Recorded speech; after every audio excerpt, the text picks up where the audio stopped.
Hi friends, నేను మీ నరసింహ. తెలుగు పల్లవి ఛానల్కి స్వాగతం. ఫ్రెండ్స్, ఈరోజు మనం చెప్పుకోబోయే కథ మహిమ గల అద్దం. ఈ కథ చందమామ ఆసుపత్రిలో 1995 సంవత్సరం నవంబర్ సంచికలో భేతాళ కథలు శీర్షికన ప్రచురితమైంది. పట్టువదలని విక్రమార్కుడు చెట్టు వద్దకు తిరిగి వెళ్లి చెట్టుపై నుంచి శవాన్ని దించి భుజాన వేసుకొని ఎప్పటిలాగే మౌనంగా శ్మశానం కేసి నడవసాగాడు. అప్పుడు శవంలోని భేతాళుడు, రాజా, నువ్వు ఏ మహిమగల అపూర్వ వస్తువుల్ని ఆశించి ఈ శ్మశానంలో పడరాని పాట్లు పడుతున్నావో నాకు అర్థం కావడం లేదు. అపూర్వమైన దివ్య వస్తువులు కూడా ఒక్కొక్కసారి తమ మహిమలను కోల్పోయే అవకాశం ఉన్నది. ఇందుకు నిదర్శనంగా ఒక మహిమగల అద్దాన్ని పొంది కూడా దాని వలన ఆశించిన ప్రయోజనాన్ని సాధించలేక విఫలుడైన ఒక రాకుమారుడి కథ చెబుతాను, శ్రమ తెలియకుండా విను అంటూ ఇలా చెప్పసాగాడు. నైమిషారణ్య ప్రాంతంలో జయేంద్రుడనే ముని నివసించేవాడు. సకల శాస్త్ర పారంగతుడైన ఆయన వద్దకు ఎందరో యువకులు వచ్చి శిష్యులుగా చేరేవారు. సింహపురి యువరాజు హిమదత్తుడు వారిలో ఒకడు. హిమదత్తుడు 4 ఏళ్ల పాటు జయేంద్రుడి ఆశ్రమంలో ఉండి సకల విద్యలు అభ్యసించాడు. ఇక వీడ్కోలు సమయం ఆసన్నమైంది. ఆ సమయంలో తన శిష్యులకు వాళ్ళ యోగ్యతను బట్టి జయేంద్రుడు ఏదో ఒక కానుక ఇస్తూ ఉండేవాడు. ఆయన ఆప్యాయంగా హిమదత్తుడి తల నిమిరి, నాయనా, నేటితో నీ విద్యాభ్యాసం పూర్తయింది. సింహపురి భావి మహారాజు అయిన నీకు ఉపకరించగల ఒక కానుకను ఇవ్వదలిచాను అంటూ తాటాకుల బుట్టలో నుంచి వలయాకారంలో ఉన్న ఒక దంతపు అద్దాన్ని బయటికి తీసి, ఇది మహిమగల అద్దం. దీని ముందు నిలబడిన వ్యక్తి గురించి ఎటువంటి సమాచారాన్నైనా ఈ అద్దం అందివ్వగలదు. బుద్ధి కుశలతతో ఈ అద్దాన్ని ఉపయోగించి ప్రయోజనాన్ని పొందు. సమర్థుడైన పాలకుడిగా పేరు తెచ్చుకో. నీకు అవసరం లేదనుకున్న నాడు ఈ మహిమగల అద్దాన్ని నాకు తిరిగి ఇవ్వు అని చెప్పాడు. హిమదత్తుడు గురువుకు తన కృతజ్ఞత చెప్పుకొని సింహపురికి తిరిగి వచ్చిన కొంతకాలానికి రాజుగా పట్టాభిషిక్తుడయ్యాడు.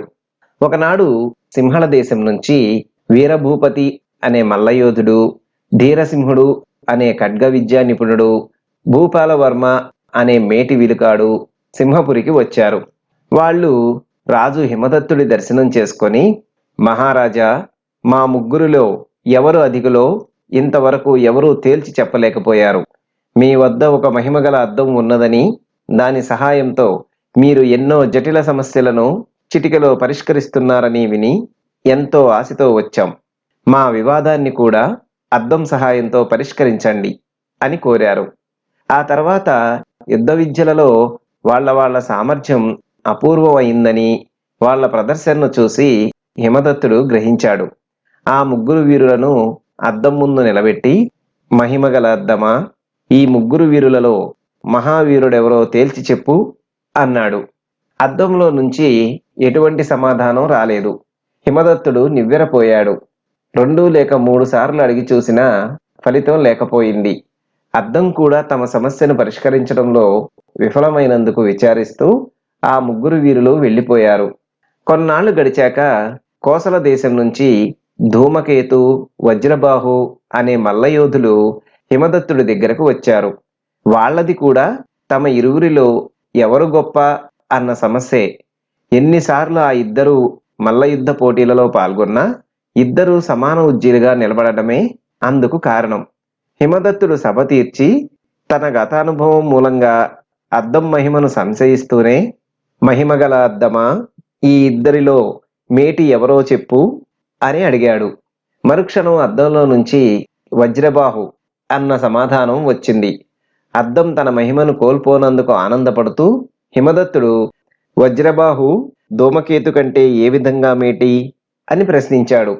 ఒక మాంత్రికుడు ఇచ్చిన తాయెత్తును భుజానికి కట్టుకోవడం వల్ల ధూమకేతుకు మల్ల యుద్ధ పోటీలలో అపజయం అన్నది లేకుండా పోయింది అని అద్దం జవాబిచ్చింది. ఈ మాటలు వింటూనే అద్దం ముందు నిలబడి ఉన్న ధూమకేతు మొహం వెలవెలబోయింది. వజ్రబాహు కోపంతో పళ్ళు నూరి ధూమకేతుడు భుజానికి కట్టుకొని ఉన్న తాయెత్తును ఊడబీకి దూరంగా విసిరివేశాడు. అప్పటికప్పుడే వజ్రబాహు, ధూమకేతుల మధ్య మల్ల యుద్ధం ఏర్పాటు చేశాడు హిమదత్తుడు. అద్దం మాటలు అక్షరాలా నిజమని నిరూపిస్తూ వజ్రబాహు తన వజ్రఘాతాల వంటి పిడిగుద్దులతో ధూమకేతును నిమిషాల్లో మట్టి కరిపించాడు. రత్నగిరి, వజ్రగిరి అనేవి సింహపురికి ఇరుగు పొరుగున ఉన్న సామంత రాజ్యాలు. రత్నగిరి రాకుమార్తె విజయమాధవి, వజ్రగిరి రాకుమార్తె పూర్ణబిందు ఇద్దరూ జగదేక సుందరులని విని ఉన్న రాజు హిమదత్తుడు వారిరువురి చిత్రపటాలను తెప్పించి చూశాడు. అందచందాలలో ఎవరి ప్రత్యేకత వారిదే. అందువల్ల హిమదత్తుడు ఇద్దరిలో ఎవరు అందగత్తో తేల్చుకోలేకపోయాడు. చివరకు అతడు వారి తండ్రులను కుమార్తెలతో పాటు సింహపురికి రావాల్సిందిగా ఆహ్వానాలు పంపాడు. మర్నాటికల్లా సామంతరాజులిద్దరూ రాకుమార్తెలతో సింహపురికి వచ్చారు. హిమదత్తుడు వారికి రాజప్రాసాదంలో విడిది ఏర్పాటు చేసి ఒకనాటి ఉదయం సామంతరాజులను కలుసుకొని, మీరు నా మాట మన్నించి వచ్చినందుకు కృతజ్ఞుణ్ణి. మిమ్ములను ఆహ్వానించిన కారణం ఈసరికి మీరు ఊహించే ఉంటారు. యువరాణులు విజయమాధవి, పూర్ణబిందులలో ఎవరు ఎక్కువ సౌందర్యవతో నేను చిత్రపటాలు చూసి నిర్ణయించుకోలేకపోయాను. యువరాణులిద్దరూ నా ఎదుటనే ఉన్నా ఇప్పుడు నేనే నిర్ణయానికి రాలేకపోతున్నాను. ఇందువల్ల ఈ సమస్యను పరిష్కరించే బాధ్యతను నా మహిమగల అద్దానికి అప్పచెపుతున్నాను. యువరాణులిద్దరూ అద్దం ముందు నిలబడితే అద్దం ఎవరు ఎక్కువ సౌందర్యరాశో ఇట్టే తేల్చేస్తుంది అన్నాడు. పూర్ణబిందు వెంటనే తానీ పోటీకి సిద్ధం అన్నట్లు మహిమగల అద్దం ముందు నిలబడింది. కాని విజయమాధవి చిన్నగా నవ్వి, యువకుడైన రాజుగారు అంధుడని నాకిప్పుడే తెలిసింది. అలాంటి వారిని పెళ్లాడ్డం నాకిష్టం లేదు. కాబట్టి సౌందర్య నిరూపణకు నేను అద్దం ముందు నిలబడను అన్నది. సలక్షణంగా నవమన్మధుడిలా ఉన్న హిమదత్తుణ్ణి తన కుమార్తె అంధుడన్నందుకు ఆయన తన కుమార్తెకు ఎలాంటి శిక్ష విధిస్తాడో అని విజయమాధవి తండ్రి వణికిపోయాడు. హిమదత్తుడు విజయమాధవి మాటలకు మొదట ఆగ్రహించినా కొద్దిసేపటికి ఏదో అర్థమైనట్టు తలపంకించి నవ్వుతూ విజయమాధవి తండ్రితో, నాకు మీ కుమార్తె నచ్చింది. ఆమెకు కూడా నేను నచ్చిన పక్షంలో వెంటనే వివాహానికి ముహూర్తం పెట్టించండి అన్నాడు. హిమదత్తుడి నిర్ణయం రాకుమార్తెల తల్లిదండ్రులతో పాటు అక్కడ ఉన్న రాజోద్యోగులను కూడా చాలా ఆశ్చర్యపరిచింది. తర్వాత కొద్ది రోజులలోనే హిమదత్తు, విజయమాధవిల వివాహం వైభవంగా జరిగింది. ఒక నెల గడిచాక ఒకనాడు రాజభవన కావలిభటుడు భద్రుడనేవాడు విజయమాధవి నగలపీటిక మీద ఉంచిన చంద్రహారాన్ని దొంగిలించి ఉద్యానవనంలోని అశోక వృక్షం తొర్రలో దాచాడు. దొంగతనం విషయం సద్దుమణిగాక దానిని ఇంటికి తీసుకుపోదామని వాడి ఆలోచన. అయితే భద్రుడు హారాన్ని చెట్టు తొర్రలో దాచటం మల్లిక అనే దాసి చూసింది. భద్రుడు అక్కడి నుంచి వెళ్ళిపోగానే అది హారాన్ని తీసుకొని ఇంటి దారి పట్టింది. ఆ తర్వాత కొంతసేపటికి రాణి విజయమాధవి చంద్రహారం కనపడకపోవడంతో ఆ సంగతి భర్తకు చెప్పింది. హిమదత్తుడు ఆ హారాన్ని దొంగిలించిన వాళ్ళు అంతఃపుర దాసీలో కాపలా భటులో అయి ఉంటారని ఊహించి వాళ్ళందరినీ పిలిపించి అద్దం ముందు ఒక్కొక్కరినే నడవమని ఆజ్ఞాపించి, మహిమగల అద్దమా, నీ ముందు నడిచిపోయే వారిలో చంద్రహారం దొంగ ఎవరో చెప్పు అన్నాడు. భటులు, దాసీలు నిలబడిన వరుస నెమ్మదిగా అద్దం ముందు నుంచి కదలసాగింది. మల్లిక తెలివిగా భద్రుడి వెనక నిలబడింది. తన వంతు వచ్చేసరికి భద్రుడికి ముచ్చెమటలు పట్టాయి. అంతలో అద్దం భద్రుడు దొంగ అన్నది. అది విని మల్లిక, అమ్మయ్య, గండం గడిచింది అన్నట్టు గుండెల మీద చెయ్యి వేసుకోవటం విజయమాధవి కంటపడింది. ఆమె వెంటనే మల్లికను బంధించమని భటుడొకణ్ణి ఆజ్ఞాపించింది. ఇదేమిటి మాధవి, హారం దొంగ భద్రుడని అద్దం చెప్పింది గదా, మల్లికనెందుకు బంధించటం అన్నాడు హిమదత్తుడు. ఇందులో మల్లిక ప్రమేయం కూడా ఉన్నదని నా అనుమానం అన్నది విజయమాధవి. అప్పుడు హిమదత్తుడు గద్దిస్తూ ప్రశ్నించిన మీదట మల్లిక అతడి పాదాల మీద పడి జరిగిందంతా చెప్పి ఇంటికి పోయి హారాన్ని తెచ్చి అతడికి ఇచ్చింది. హిమదత్తుడు హారాన్ని మాధవి మెడలో వేసి ఆమె సునిశిత పరిశీలనా దృష్టిని అభినందించాడు. తరువాత అతడు కొద్దిసేపు మౌనంగా ఉండి, ఈ మహిమగల అద్దం వల్ల మేలుతో పాటు కీడు జరిగే అవకాశం ఉంది. దీని ప్రయోజనం పరిమితమని ఇప్పటికే రుజువైంది.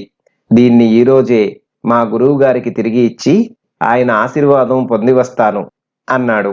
బేతాళుడు ఈ కథ చెప్పి, రాజా, ముని జయేంద్రుడు హిమదత్తుడికిచ్చిన మహిమగల అద్దం కొన్ని సందర్భాలలో సమాధానం చెప్పలేకపోవటం దాని మహిమ విషయంలో సందేహం కలిగిస్తున్నది. ముగ్గురు వీరులలో మేటి ఎవరో తేల్చి చెప్పడంలో అద్దం విఫలమవడమే ఇందుకు నిదర్శనం. అయితే మల్ల వీరులు వజ్రబాహు, ధూమకేతుల విషయంలో వీరుడెవరో నిర్ణయించి అద్దం తన మహిమను చాటుకోవటం చిత్రంగా ఉన్నది. ఇక రాకుమార్తెల సౌందర్య పరీక్ష విషయానికొస్తే విజయమాధవి అద్దం ముందు నిలబడ్డానికి ఎందుకు నిరాకరించిందో అంతుబట్టదు. బహుశా తాను రాకుమారి పూర్ణబిందుతో పోటీపడి నెగ్గలేనన్న భయం వల్ల కావచ్చు. అంతవరకు బాగానే ఉంది. కానీ ఏ అంగవైకల్యమూ లేని ఎంతో స్ఫురద్రూపి అయిన హిమదత్తుణ్ణి అంధుడని హేళన చేయడం అవివేక లక్షణం కాదా? అలాంటి దాన్ని జీవిత భాగస్వామిని చేసుకున్న హిమదత్తుణ్ణి మూర్ఖుడనడం తప్పవుతుందా? మహిమగల అద్దం వల్ల మేలుతో పాటు కీడు జరుగుతుందని హిమదత్తుడు భావించడమేమిటి? అతడు ఆ నిర్ణయానికి రావడానికి తగు హేతువేమైనా ఉన్నదా? ఆ అద్దాన్ని తన గురువుకు ఇచ్చివేయాలనుకోవటం తెలివిమాలిన పని కాదా? ఈ సందేహాలకు సమాధానం తెలిసి కూడా చెప్పకపోయావో నీ తల పగిలిపోతుంది అన్నాడు. దానికి విక్రమార్కుడు, ముని జయేంద్రుడు హిమదత్తుడికిచ్చిన అద్దం మహిమగలదనడంలో సందేహానికి తావులేదు. అయితే ఆ మహిమకు కొన్ని పరిమితులున్న మాట కూడా నిజం. సింహళం నుంచి వచ్చిన వీరభూపతి, ధీరసింహుడు, భూపాలవర్మ ఏమాత్రం పొంతనలేని విభిన్న యుద్ధ విద్యలలో నిపుణులు. కాబట్టి వారి మధ్య పోటీ సమన్వయం లేనిదవుతుంది. ఈ కారణం వల్లనే అద్దం ముగ్గురు వీరులలో ఎవరు మేటి వీరుడో తేల్చలేక మౌనం వహించింది. ఇక వజ్రబాహు, ధూమకేతు ఒకే యుద్ధ విద్యలో నిపుణులు. కాబట్టి అద్దం వాళ్లలో ఎవరు అధికులో చెప్పగలిగింది. పోతే రాకుమారి విజయమాధవి అద్దం ముందు నిలబడ్డానికి నిరాకరించిన కారణం తను సౌందర్య పరీక్షలో నెగ్గలేనేమో అన్న భయంతో కాదు. వధువులు ఎదురుగా నిలబడి ఉండగా వారి సౌందర్యాన్ని నిర్ణయించే బాధ్యత హిమదత్తుడు అద్దానికి అప్పగించడం ఆమెకు ఆగ్రహ కారణమైంది. అందువల్లనే ఆమె హిమదత్తుణ్ణి అంధుడన్నది. ఆ మాటల వెనుక ఉన్న వాస్తవాన్ని గ్రహించే హిమదత్తుడు ఆమెను పరిణయమాడాడు. మహిమగల అద్దానికి ఉన్న పరిమితుల్ని పసిగట్టి మల్లిక వంటి దాసీ కూడా నేరం చేసి తప్పించుకోగలిగింది. విజయమాధవి సూక్ష్మ పరిశీలన వల్లనే ఆమె పట్టుబడింది.